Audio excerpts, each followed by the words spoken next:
네, 안녕하십니까. 이번 시간에는 행정지도에 대해서 같이 살펴보게 될 겁니다. 먼저 정의부터 같이 보겠습니다. 이런 법전 펴주시고요. 법전의 행정절차법입니다. 행정절차법. 행정절차법에 들어가 있는 내용 이제 지겹게 들으셨는데, 신입생 처지에, 그죠? 신입 처지에 신고하고 입법 예고, 처분 절차, 행정지도, 행정예고, 이렇게 5가지 내용사항에 대해서 규율을 하고 있는 게 행정절차법이었습니다. 신입 처지에서, 물론 이제 중심은 처분 절차지만, 요번엔 지입니다. 행정지도부입니다. 행정지도. 행정절차법 제2조 3호 한번 확인해 보겠습니다. 2조 3호 보시면, 교과서에 있는 내용과 똑같습니다. 행정지도란, 행정기관이 그 소관 사무의 범위에서 일정한 행정 목적을 실현하기 위하여 행정 목적으로 행해지는 거죠. 행정 목적이면 공익 목적이고요. 공익 목적이고 이 목적적 관련성 때문에 그렇죠. 목적이 공익 목적이다 이거요. 그 목적적 관련성 때문에 행정지도는 원칙적으로 사실행인데 이걸 우리가 공법행위로 취급을 하게 됩니다. 공법행위로. 그래서 공익 목적으로 행해지는 것이라는 점 먼저 기억을 해놓으시고, 특정인에게 일정한 행위를 하거나 하지 아니하도록 하는데 뭐가 아니에요? 의무부가가 아니죠. 의무부가가 아니에요. 일정한 행위를 하거나 하지 마라. 하거나라고 하게 되면요, 자귀 의무의 문제죠. 자귀 의무를 부과하는 것이 아니라 자귀 하명이 아니고 또 무엇을 하지 마라라고 해서 부자기 의무를 부과하죠. 부자기 의무 부과하는 게 아니다. 의무를 부과하는 행위가 아니다. 즉, 뭐가 아니라는 거예요? 하명이 아니다. 하명이 아니라는 것은요, 의무 부과라는 법적인 효과를 발생시키는 게 아니라는 거죠. 그래서 이거는 뭐가 아니다? 법적 효과를 발생시키는 행위가 아니다. 법적 행위가 아니다. 법적 행위가 아니니까 뭐란 얘기다? 사실행위라는 말이다. 이거죠? 사실행위라는 말이다. 뒤에서 또 나오게 될 겁니다. 그래서 일정한 행위를 하거나 하지 아니하도록 지도, 권고, 조언하는 행위에 권고로 여러분들이 기억을 해주시면 됩니다. 권고. 권고하는 행정작용을 말한다. 행정작용이니까 이제 공익 목적으로 행해지는 건 맞는데, 권고하는 행위다. 정의를 우리가 한번 봤습니다. 그럼 여러분들 이런 행정지도 왜 나왔을까요? 행정지도. 우리 밑에 기능 한번 보시게 되면은 행정의 효율성 및 탄력성을 위해서, 분쟁의 사전적 회피를 위해서, 그리고 정보 제공이라는 측면에서 행정지도가 필요하다 이렇게 돼 있어요. 이건 상식적으로 우리가 이제 받아들여지는 부분이죠. 예를 들어서 어떤 행위를 하도록 해야 됩니다. 어떤 행위를 하도록 해야 돼요. 하도록 해. 여러분들 우리가 앞에서 행정 입법 배웠을 때도 뭐라고 했느냐? 이런 얘기 우리 배운 적이 있었어요. 예를 들어서 보건사회부 장관, 그때 우리 이제 노인복지사업 지침이라는 거 배우면서 앞에서 행정 입법 배우면서 기억나시죠? 노인복지사업 지침, 말이 막 꼬이네요. 노인복지사업 지침 어디서 배웠나요? 행정규칙 형식의 법규명령에서 이런 거 배웠었어요. 행정규칙 형식의 법규명령이라는 테마에서 노인복지사업 지침이라는 걸 배웠는데, 위에서 이제 노인복지사업법이 있었습니다. 과거에는. 지금 이제 기초노령연금법이라는 것으로 되어 있는데, 옛날에 이제 노인복지사업법이라는 게 있었습니다. 발음 자꾸 꼬이네요. 네. 그래서 그 법률에서 이제 시행령으로 위임을 하고 나서 어떻게 했었다? 시행령에서 다시 위임을 하는데, 보건사회부 장관이 정한다, 이런 식으로 위임을 했었어요. 그럼 이제 보건사회부 장관이 행정입법을 해야 되죠. 보건사회부 장관이 행정입법을 하는데 법규명령으로 만들 수도 있고 행정규칙으로 만들 수도 있죠. 법규명령으로 만든다는 것은 이제 부령 만든다 이런 거죠. 부령 만든다. 부령으로 만들 수도 있고 행정규칙, 지침, 훈령 이런 걸로 만들 수도 있는데 그럴 땐 뭐로 만든다? 행정규칙으로 만든다. 왜 그렇다? 법규명령은 그 제정 절차가 너무 엄격하다. 너무 엄격하기 때문에 통상 행정규칙으로 만든다 이거예요. 여기서 이제 똑같은 겁니다. 절차가 너무 엄격합니다. 어떠한 행위를 하도록 해야 됩니다. 행정 목적을 실현하기 위해서 어떤 행위를 하도록 해야 됩니다. 여기서 만약에 이처럼 하명으로 들어간다면, 하명이라는 처분으로 만약에 그 행정 목적을 달성하려고 한다면 처분 절차를 전부 다 거쳐야 되죠. 원칙적으로 행정절차법 24조에 따라서 문서로 해야 됩니다. 공통처분 절차로서 그 이유도 명확하게 제시해야 됩니다. 충분히 납득할 수 있을 정도로. 그리고 이건 또 불이익처분 절차가 적용되죠. 불이익처분이기 때문에 사전 통지도 해야 되고 또 의견도 들어야 됩니다. 의무사항이죠. 절차가 너무나 엄격해요. 이럴 때 만약에 상대방이 충분히 그 행정 목적을 이해를 해주고 받아들여 준다면 행정 지도만 가지고도 하명이 아니라 굳이 복잡한 절차를 거쳐야 되는 처분이 아니라 행정 지도만 가지고도 그 목적을 달성할 수 있다면 행정 지도로 하는 것이 훨씬 더 효율적이겠죠. 그래서 행정의 효율성이나 탄력성, 이 같은 기능을 수행을 하게 됩니다. 또 행정 지도는 여러분들 행정절차법 48조 좀 볼까요? 행정절차법 48조 한번 보세요. 행정 지도의 원칙 이렇게 되어 있는데 행정 지도는 목적 달성에 필요한 최소한도에 그쳐하며 행정 지도의 상대방의 의사에 반하여 부당하게 강요하지 않는다. 예, 상대방의 무엇을 임의적 협력을 전제로 한다 이겁니다. 임의적 협력을 전제로 한다. 즉 상대방이 동의를 했기 때문에 이 행위로 나아가주는 것입니다. 자기가 동의했기 때문에 그 행위를 하는 거예요. 그럼 분쟁이 생기겠습니까? 서로 동의하고 하는 건데 분쟁이 생길 이유가 없겠죠. 하명은 어때요? 하명은 강제적으로 하는 겁니다. 일방적으로 하는 겁니다. 일방적으로 강제적으로 의무를 부과해버리게 되면 상대방의 입장에서 듣기 싫을 수도 있어요. 그럼 분쟁이 발생할 수 있겠죠. 심판 제기하고 소송 제기하고 막 이렇게 할 겁니다. 하지만 행정지도는 본인이 자발적으로 동의한 거예요. 분쟁이 생기지 않습니다. 정보 제공이라는 측면, 통일별을 심어라. 뭐 이런 방식, 영농지도 얘기하는 거죠. 영농지도. 이런 식으로 농사를 지으면 훨씬 더 많은 수확을 올리실 수 있을 겁니다. 최근에 개발된 방법입니다. 이렇게 여러 가지 정보를 제공해 줄 수도 있습니다. 그렇죠? 이런 거 여러분들 생각해 보시게 되면 행정지도가 왜 필요한지 뭐 어렵지 않게 받아들여질 수 있을 거예요. 그런데 여러분 우리 행정법은 어디서 왔나요? 우리 행정법은 독일에서 왔습니다. 도이치란트 그죠? 독일에서 왔어요. 행정지도가 독일에서 왔을까요? 독일에서 행정법이 일본으로 넘어오고 일본에서 우리나라 넘어오는 과정에서 중간에서 일본의 잔재가 넘어온 게 바로 행정지도입니다. 그래서 이런 얘기가 있어요. 일본의 행정법에는 행정지도라는 게 있구나. 이게 과연 뭐냐 해서 독일 행정법 학자가 도저히 책을 읽어서는 이해가 안 된다. 행정지도가 뭔지. 행정법을 체계적으로 확립한 독일에서 행정지도를 이해를 못합니다. 이해를 못해서 이제 독일 학자가 직접 일본으로 달려가요. 도대체 니네들의 행정지도가 뭐냐. 가서 새로운 걸 느끼고 오게 되죠. 와, 일본의 문화는 정말 무섭구나 라는 걸 알게 돼요. 이 일본의 잔재가 우리나라로 넘어와서 행정지도라는 게 우리도 있어요. 근데 우리 문화는 일본 같지 않아서, 이따가 보시면 행정지도 이제 문제, 우리 이제 수험적으로 생각하게 되면 행정지도는 그것이 비권력적 사실행위임에도 불구하고 사실상 강제력이 계속될 때 특히나 문제가 된다. 이런 얘기를 우리가 주되게 하게 돼요. 행정지도 얘기를 하면서. 우리나라에서는 왜 이런 일이 발생할까요? 일본과 다르기 때문이에요. 독일 학자는 왜 일본으로 달려갔을까요? 일본과 다르기 때문이에요. 독일의 경우에 있어서는 합리적인 공동체 문화가 성립이 되어 있습니다. 그러다 보니 독일 이제 국민들이 질서를 잘 지키는 것은 그 공동체 문화가 합리적으로 잘 만들어져 있기 때문이에요. 그런데 일본은 어떻습니까? 일본은 이상한 두려움들을 가지고 있어요. 일본 국민들은 두려움에 지금 떨고 있습니다. 태어날 때부터 두려움에 떨고 있어요. 그렇죠? 여러분 이런 거 일본 사람 인사성 되게 밝은데? 이런 거 느끼셨죠? 일본 사람 질서를 정말 잘 지킨다. 우리나라 같은 새치기도 하지 않고 한 줄로 서가지고 기다리고 앉아있고. 여러분 이제 저도 학교 다닐 때 이렇게 일본인 친구들을 몇 명 만나봤어요. 고등학교 때도 그랬네요. 중학교 때도 초등학교 때도 뭐 일본 학교와 뭐 이렇게 자매결연을 맺어서 이게 놀러 오기도 하고 놀러 가기도 해요. 지나치게 배꼽인 사람입니다. 안녕하십니까? 계속 안녕 그러고 가면 되는데 안녕히 가십시오 계속 이럽니다. 부담스러워 미쳐버릴 것 같아요. 왜 그러는 건데 도대체? 일본 행정법 강사 한번 보고 싶네요. 강의할 때 혹시 저처럼 이렇게 입수 보행하지 않고 딱 일자로 서서 정말 궁금하네요. 일본 사람들은 자기들이 그렇게 인사를 하지 않으면 상대방한테 주변에서 이상한 사람으로 낙인 찍힙니다. 질서를 지키지 않으면 이상한 사람으로 낙인이 찍힙니다. 그게 합리적 공동체 문화가 아니라 두려움에 떨고들 있습니다. 이게 행정지도랑 무슨 관계라고요? 행정지도는 공무원이 어떤 의무를 부과하는 행위가 아닙니다. 공무원이 호의로 찾아가서 이런 거 좀 해보는 건 어때요? 그냥 얘기했어요. 호의로 얘기했습니다. 일본 사람들은 그것을 의무부과로 느껴버립니다. 그걸 의무부과인 줄 알고 있어요. 듣지 않을 수 없다라고 생각하고 있어요. 그렇다면 엄격한 절차를 거쳐야 되는 처분보다는요. 그냥 행정지도만 해도 일본에서는 다 먹힙니다. 그러다 보니 그들에게는 행정지도라는 것이 생깁니다. 여러분 행정지도가 뭡니까? 행정이 국민보다 우위에 있으니까 지도하는 거죠. 지도는 위에 있는 사람이 지도하는 겁니다. 국가가 지가 뭔데 도대체 법의 근거를 두고 우월적 지위에서 결정하는 거면 어쩔 수 없지만 법의 근거도 필요 없어요. 행정지도는.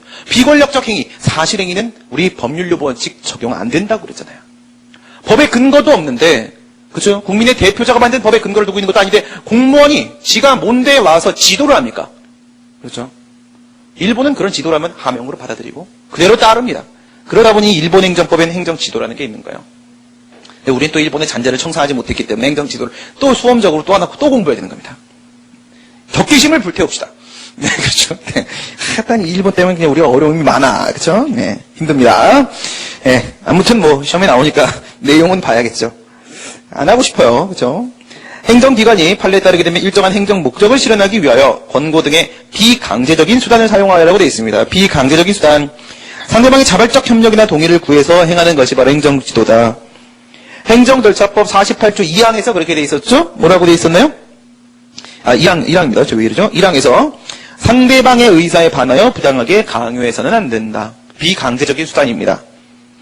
따라서 의무를 부과하는 게 아닙니다. 법적으로. 사실행위가 되겠네요.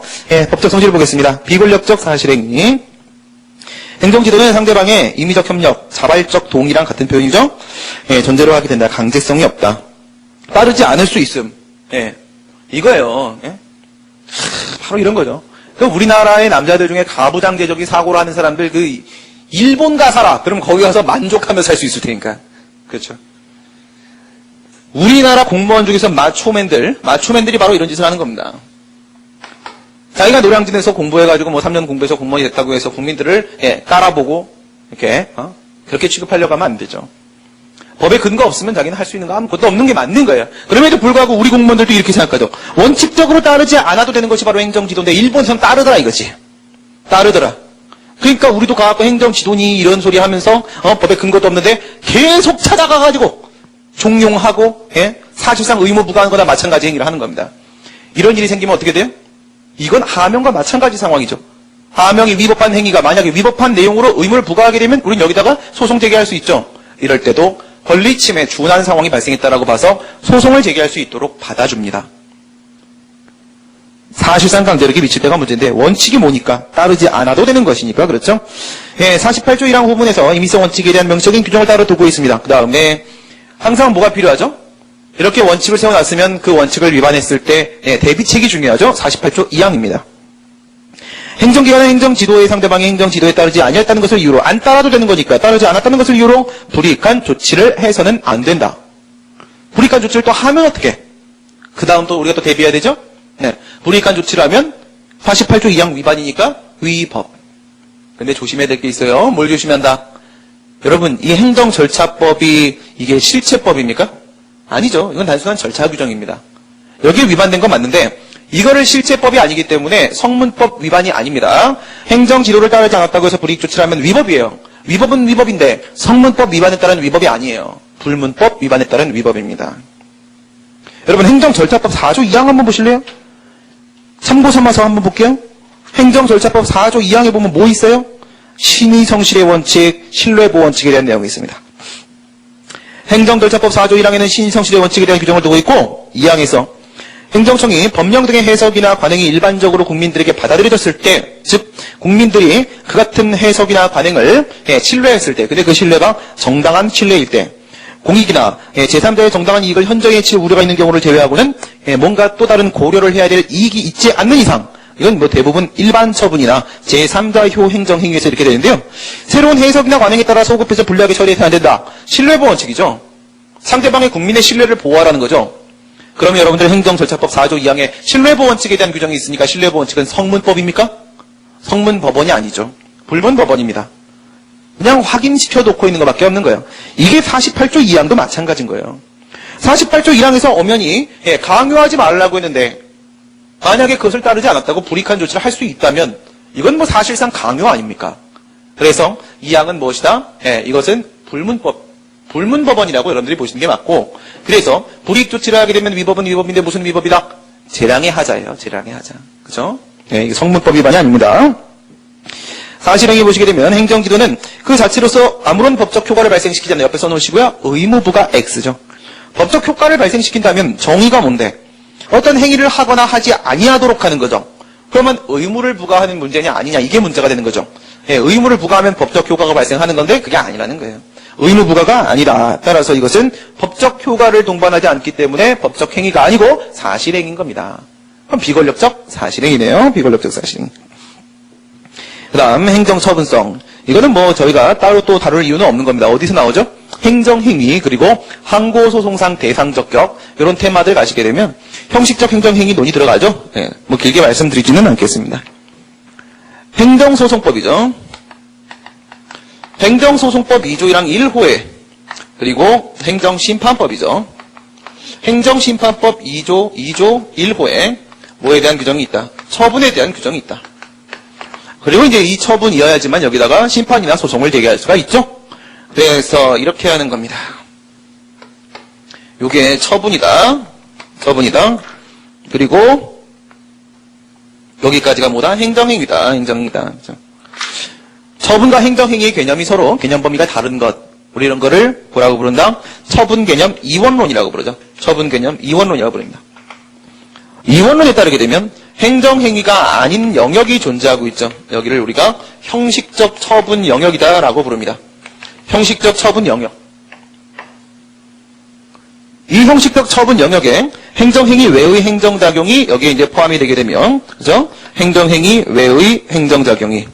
행정행위 외의 행정작용이 들어가면 우리 이걸 뭐라고 부른다? 형식적 행정행위라고 부른다. 그죠? 형식적 행정행위라고 부른다. 그렇다면 방금 우리가 얘기한 대로 행정지도는 비권력적인 사실행위이기 때문에 뭐가 아니에요? 법적 행위만이 행정행위죠. 사실행위니까 행정행위가 아니에요. 그래서 여기에 이제 해당 사항이 있느냐 없느냐 이런 얘기들이 나옵니다.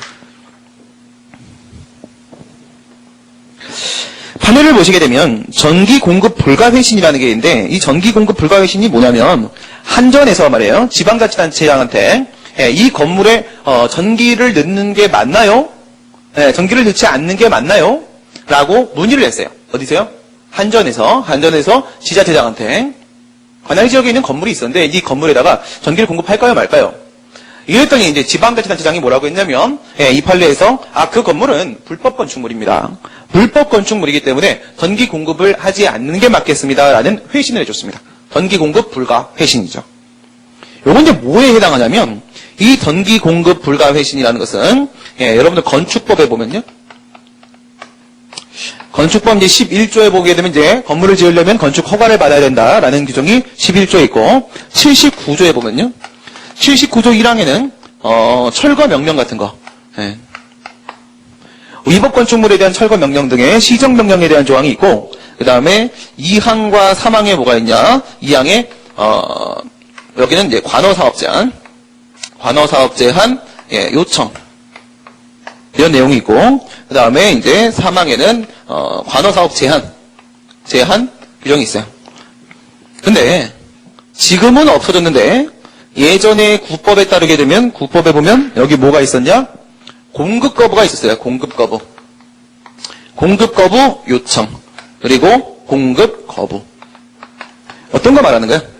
전기, 단전, 수도, 단수도, 전화, 단전화 이런 것들을 얘기하는 겁니다. 이런 것들을 불법 건축물에 공급하지 말 것을 누가? 지방자치단체장이 해당 사업자에게 전기면 뭐야? 전기면 한전이죠. 한전. 해당 사업자에게 요청할 수 있도록 돼 있고 특별한 사정이 없는 이상 해당 사업자는 지방자치단체장의 요청에 따르도록 돼 있습니다. 지금 여기에 있는 바로 전기 공급 불가 회신이 여기서 뭘 한 것이다? 단전 요청을 한 것이다. 단전 요청을 한 것으로 판례는 해석했습니다. 전기 공급 불가 회신을 판례는 건축법상의 단전 요청이다라고 해석을 했어요. 그럼 이 단전 요청은 무엇이냐? 단전 요청은 지방자치단체장이 누구한테? 해당 사업자한테 행정 지도한 것이다. 이게 행정지도 판례예요. 행정지도 판례. 이게 이제 대표적인 비권력적 사실행위의 처분성 인정 여부에 대한 대표적인 판례가 되는 거죠. 인정할 수 없다 이거. 전기 공급 불가 회신은 행정 지도로서 비권력적 사실행위이기 때문에 행정 처분이 아니다라고 봤습니다. 이게 이제 비권력적 사실행위에 대한 대표 판례예요. 어떻게 했다?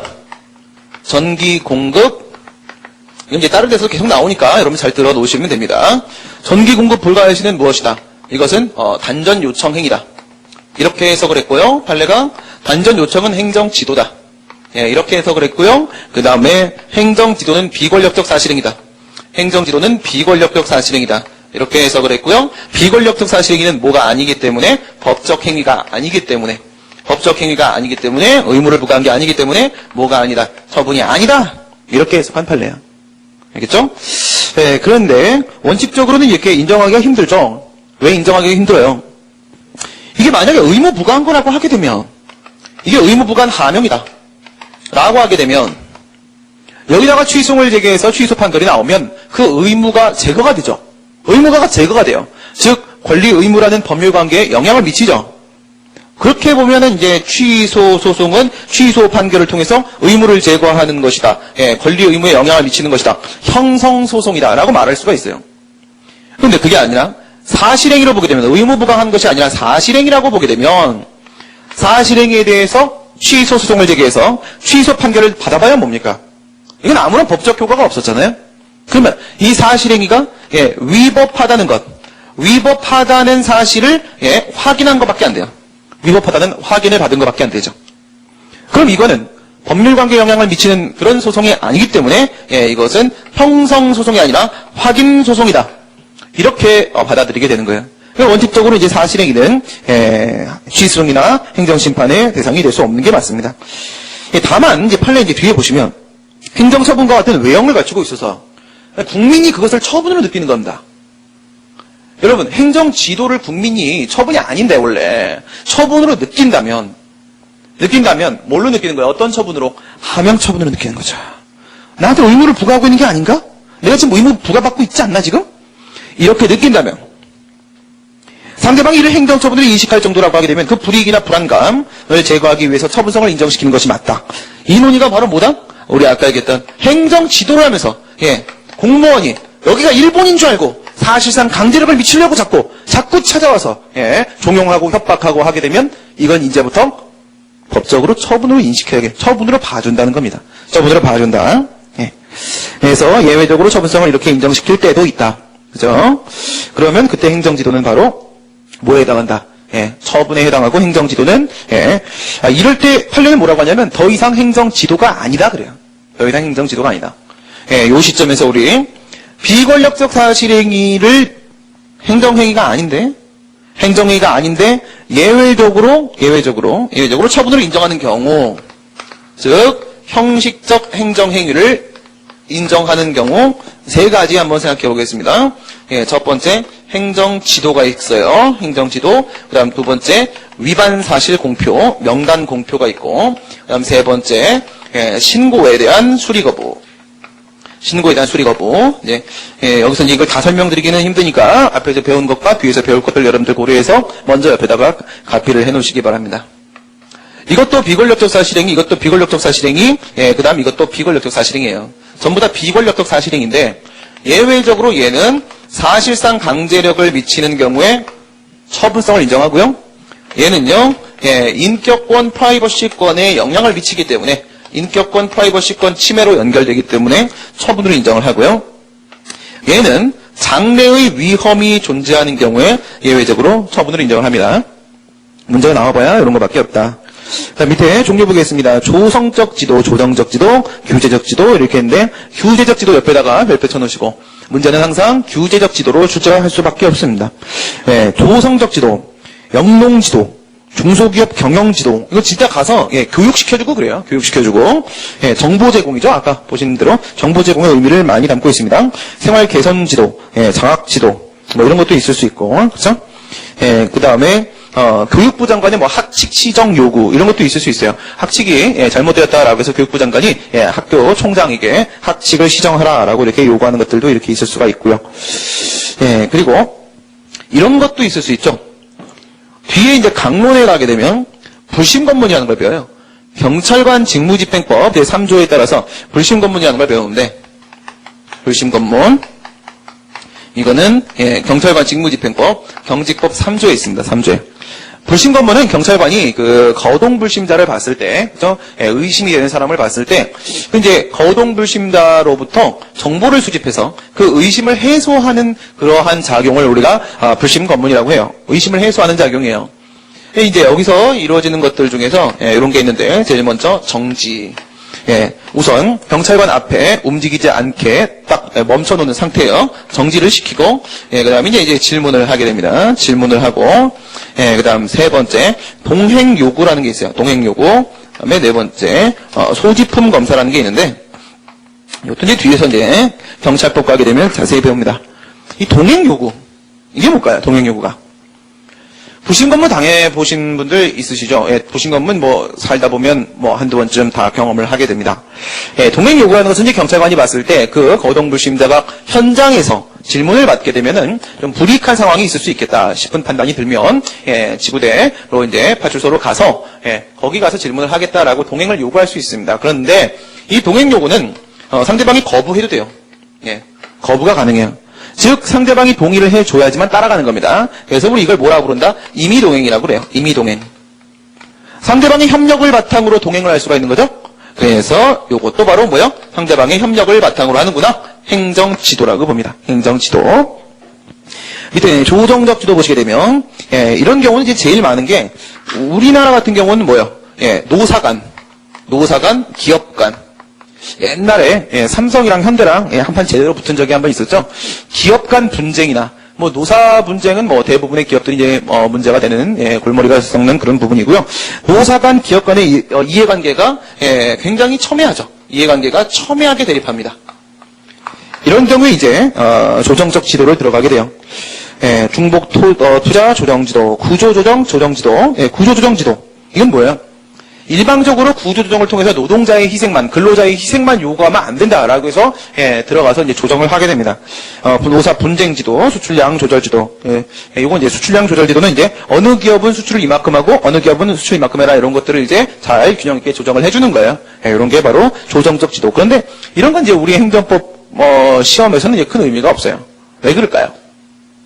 우리가 이제 수험행정법은 항상 어디를 향하고 있어요? 분쟁 상황을 향하고 있습니다. 분쟁 상황을, 국민과 국가 간의 분쟁 상황을 향하고 있어요. 그러면 뭐가? 예, 침입적인 내용을 가지고 있을 때 주로 분쟁이 발생하고 주로 문제가 나올 수 있겠죠? 행정구제법에서 모든 행정법이 다, 예, 수렴된다고 했습니다. 이 규제적 지도예요, 규제적 지도. 여기가 항상 문제가 되죠. 목욕탕 요금 인하 권고, 차량 10부제 운행 권고, 이게 다 권고예요. 그죠?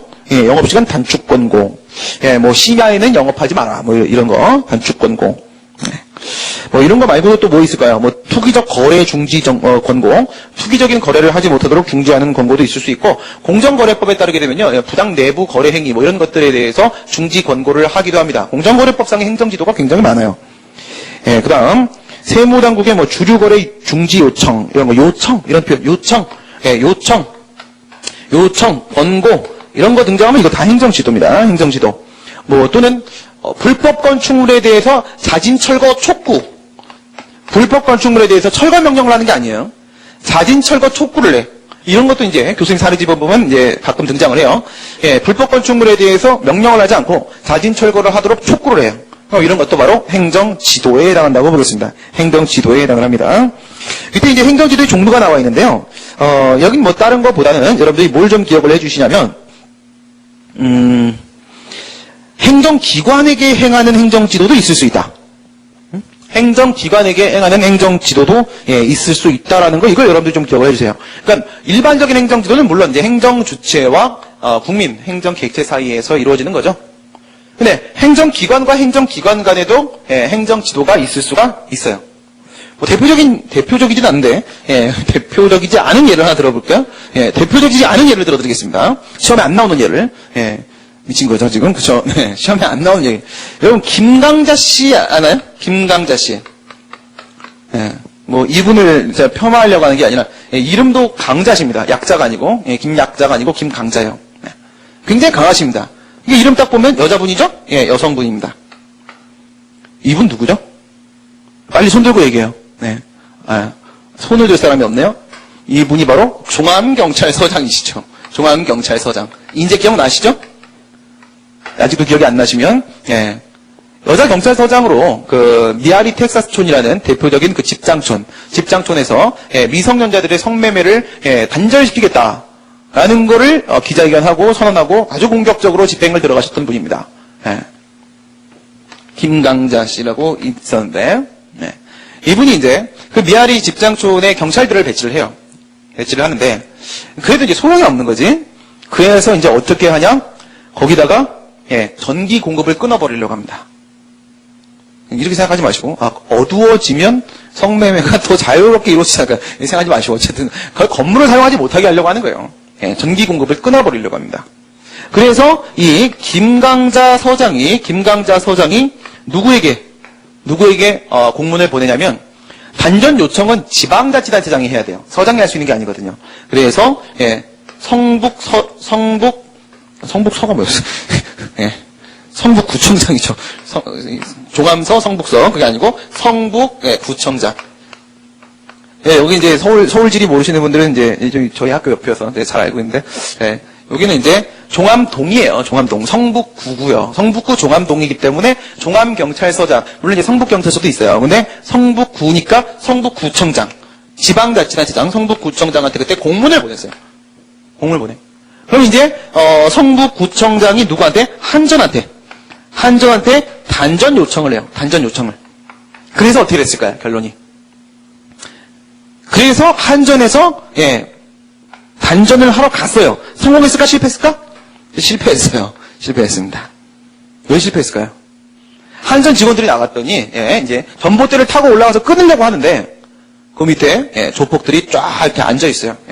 편한 자세로 앉아 있어요. 칼을 하나씩 딱 들고 한번 전기 끊어. 그거 잘라. 끊어. 그럼 내려오면 니 못 끊어.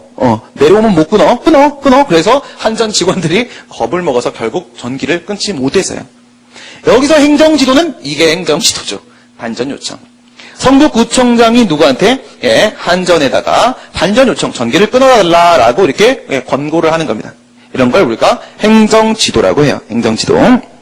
그 다음 법규상 지도와 비법규상 지도가 이렇게 나와 있는데 법규상 지도는 법의 행정지도에 대한 별도 규정이 있을 때예요. 그럼 비법규상 지도는 뭘까요? 이런 건 당연히 인정이 되죠. 여러분 아까 제가 말씀드렸던 거 뭐요? 촉구. 불법 건축물에 대한 자진철거 촉구. 촉구할 수 있다. 행정지도할 수 있다라는 별도의 규정이 있어야 됩니까? 그렇지 않죠. 건축법 79조 1항에 보게 되면 철거 명령을 할 수 있다라는 철거 명령 조항이 있잖아요.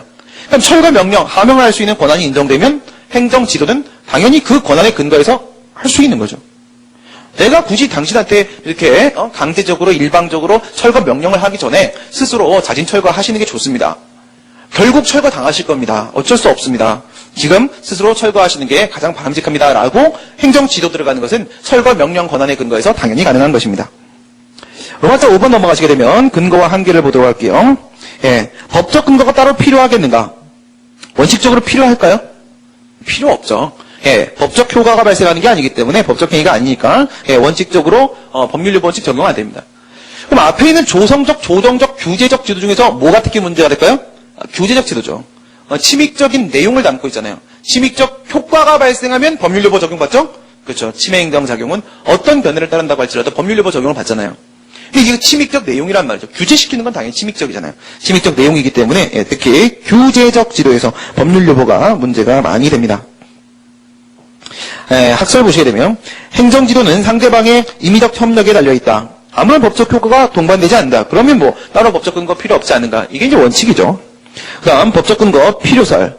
규제적 행정지도는 일정한 제한을 가하게 되기 때문에 이건 침익적 처분과 동일하게 봐서 법적 근거가 있어야 된다라고 보는 입장이에요. 근데 이제 특이한 게 옆에 뭐죠? 처분 권한의 근거에서 가능하며 별도의 법적 근거가 필요한 것은 아니라 이렇게 보는데 이거는 처분 권한에 이미 행정 지도를 할 수 있는 권한이 포함된다. 어디서 보는 거랑 비슷하냐면 옆에다 써놔보세요. 거기 괄호처리에다가 확약이라고 써놓고 확약 가서 여러분들 비교 한번 해보도록 하겠습니다. 확약 이게 뭐야? 확실한 약속. 행정행위를 하거나 하지 말 것을 하거나 하지 않겠다는 약속. 이게 확약이죠. 그럼 이 확약도 처분 권한에 이미 확약을 할 수 있는 권한이 포함되어 있어요. 예를 들어서 여러분들 건축 허가를 할 수 있다가 건축법 11조 1항에 있으면 건축 허가권이 있죠? 지자체장한테. 그럼 지자체장은요? 건축 허가 해주겠다는 약속할 수 있어요? 약속할 수 있죠. 그런 걸 우리가 본처분 권한 포함설이라고 해요. 본처분 권한 포함설이라고 합니다. 본처분, 건축 허가라는 본처분에 대한 권한 안에 뭐가 포함되어 있어? 확약을 할 수 있는 권한도 포함되어 있다. 이것도 마찬가지죠. 본처분 안에, 권한 안에 포함되어 있는 겁니다.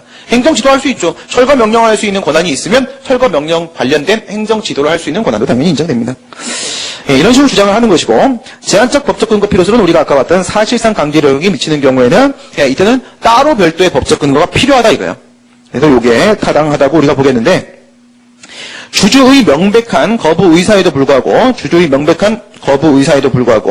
정당한 법률적 근거 없이 자의적으로 집요하게 위협적인 주식 매각 종용을 하였다면 이것은 더 이상 행정지도라고 볼 수가 없다. 이게 뭐냐? 국제그룹 해체 사건 여러분들 아시나요? 국제그룹 해체 사건? 예. 그러니까 저희 어렸을 때는 나이키가 아니었어요. 나이키가. 그때는 뭐였다? 프로스펙스 신고 다니면 우리 반에서 제가 짱인 겁니다. 프로스펙스를 신어야 됩니다. 나이키 뭐 이렇게 있는 건 뭐 중요하지 않습니다. 프로스펙스가 어떻게 생겼더라? 아무튼 예쁘게 생겼었습니다. 훨씬 더 있어 보였어요. 근데 그게 저도 어렸을 때니까 몰랐죠. 프로스펙스가 갑자기 없어졌습니다. 그게 바로 제1은행장의 국제그룹 해체 사건, 주식 종용, 매각 종용 사건입니다. 이렇게 주식 매각을 종용을 한 행위라면 말은 권고라고 했지만 종용행위였다. 그러면 더 이상 이것은 권고가 아니다. 행정지도가 아니다. 뭐라는 거예요? 이건 법적 효과를 동반하고 있다라고 보는 겁니다. 더 이상 사실행위, 단순한 권고가 아니라고 보는 겁니다. 이럴 때는 이제 법적 근거가 따로 필요합니다. 그래서 제한적 긍정설 입장이 타당하다라고 보겠네요. 밑에 검토 보시게 되면 비권력적 사실행위 성격을 띠기 때문에 비권력적이고 사실행위니까 원칙적으로 법적 근거 없어도 상관이 없다. 그러나 규제적 행정지도에서 이제 특히 문제가 될 수 있고, 따라서 또한 내용은 규제적이다. 아까 그랬죠? 내용이 규제적이기 때문에 문제가 된다. 그러나 효과가 규제적인 건 아니다. 어떤 제한적 효과가 발생하는 건 아니에요. 법적 효과가 발생하는 건 아니죠. 따라서 원칙적으로는 법률요법 적용이 안 된다. 다만 예외적으로 사실상 강제력의 계속성을 동반하는 경우에는 사정이 달라진다. 무슨 뜻? 법적 근거 필요할 수 있다. 제한적 긍정설입니다. 제한적 긍정설. 여기서 불신 검문이 등장했으니까 비슷한 거 하나 보겠습니다. 불문경고.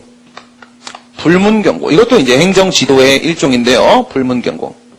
과거에 문화부에서, 문화관광부, 지금 문화관광부, 옛날에 문화부에서, 문화부 기획실이에요. 기획실이면 이제, 법무 담당이죠. 법무 담당.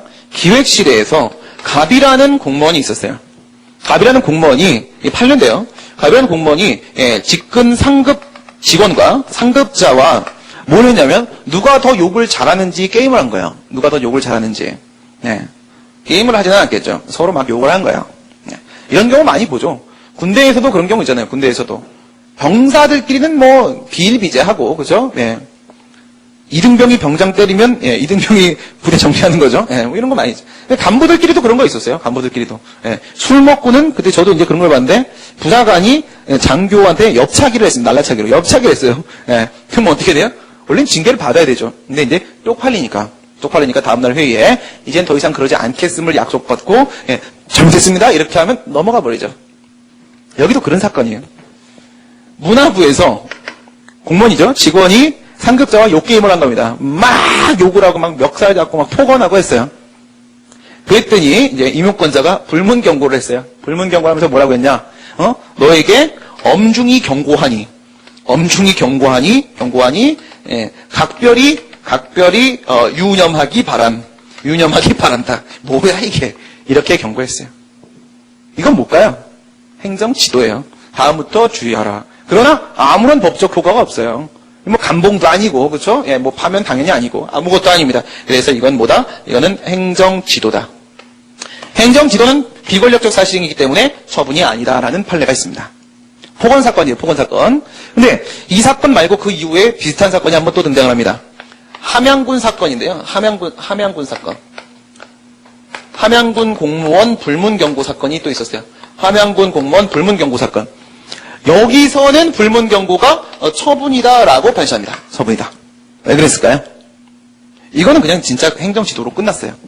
근데 여기는 이런 문제가 있었습니다. 이 함양군 내에 인사 규정이 있었는데, 인사 규정. 이게 인사가, 안녕하십니까. 이거 인사 아니고요. 그죠? 인사관리 노무. 그죠? 인사관리, 인사 규정인데, 불문 경고를 받은 사람은 이후에 2년 동안에 장관 표창 등을 받을 수 없다라는 이런 규정이, 불이익 규정이 있었어요. 그래서 그 불이익 규정을 근거로, 이거는, 법적인 불이익 효과를 동반하는 것이다. 라고 해서, 요거는 이제 처분이다. 이렇게 봤던 게 있습니다. 불문 경고는 행정법의 판례가 이거 2개예요. 2개 이렇게 비교하는데 이거는 단순한 행정지도다 이렇게 봤었어요. 다음 가시고 한 개, 법률 우위 원칙에 적용을 받는다. 이건 뭐 아무 문제 없죠. 법률 우위 원칙은 모든 행정작용이죠. 행정지도 역시도 행정 목적 실현을 위한 행정작용이니까 당연히 법에 위반하면 안 되고요. 그 다음 행정법의 1번 원칙, 이건 불문법이죠. 비평신자, 목동부실사. 예, 당연히 법에 위반하면 안 되니까 불문법 위반도 인정할 수 없습니다. 원칙과 방식 보시게 되면 과잉금지원칙, 다시 행정절차법 48조 1항 보세요. 목적 달성에 필요한 최소 한도에 그쳐야 된다. 비례원칙이죠. 비례원칙, 과잉금지원칙 같은 말입니다. 비례원칙, 과잉금지원칙. 그 다음 임의성 원칙, 이건 뭐 계속 봤네요. 비권력적 사실행위라고 볼 수 있는 법적 근거입니다. 그렇죠? 후문. 예, 정문이 아니고 후문이 아니고 전문이 아니고 후문이죠. 예, 임의성 원칙 강요할 수 없다. 불이익조치금지원칙으로 아까 봤는데요. 예, 이건 성문법 위반이 아니라 재량의 하자로 우리가 살펴보게 된다고 했습니다. 예, 그다음 행정지도의 방식은요. 예, 49조 보시고 48, 49, 50, 51까지죠. 48, 49, 50, 51까지가 행정지도 신입처지에서 지. 48조 방금 받고 49조 보시게 되면 행정지도를 하는 자는 상대방에게 그 행정지도의 취지와 내용 신분을 밝혀야 한다라고 해서 신분을 밝히게 돼 있는 거예요. 뭐 밝히면 되고요. 공무원증 제시하는 거예요. 공무원증. 그러니까 목욕탕 요금이나 권고하러 갈 때 공무원증 증표 제시하면 됩니다.